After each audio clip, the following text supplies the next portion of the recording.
Good morning, or good afternoon, or good evening. Welcome to this Phase 1 phonics video. Now, I've already put some Phase 1 phonics videos on for environmental sounds. 1, 2, 3 of them. You can watch the video and listen using your ears and see if you can hear a sound and try and figure out what it is. All you need to do is type in Mr. Mac, Mr. MC, environmental sounds, and the 3 videos should pop up. But for today, we have got a Phase 1 environmental sounds video for you. So let's take it away. 3, 2, 1, action!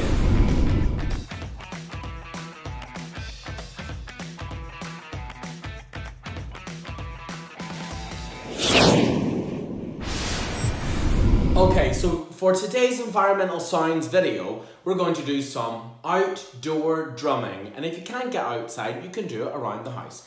I've got this and I'm going to use it to drum. It's my beater and I'm going to use it to go drumming. Or you could use a spoon to go drumming with outside. So I've got my beater that I'm going to use, but you could use a spoon. Or find something else in your house that's maybe made not from wood, not from metal, but from something else that you could go drumming with outside. In the next part of the video, I'm going to show you some drumming, and I want you to listen carefully to the different sounds I can make when I go drumming or tap, tap, tapping outside. Are you ready? In 5, 4, 3, 2, 1.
Now it's your turn. Go on a drumming hunt outside. What sounds can you create?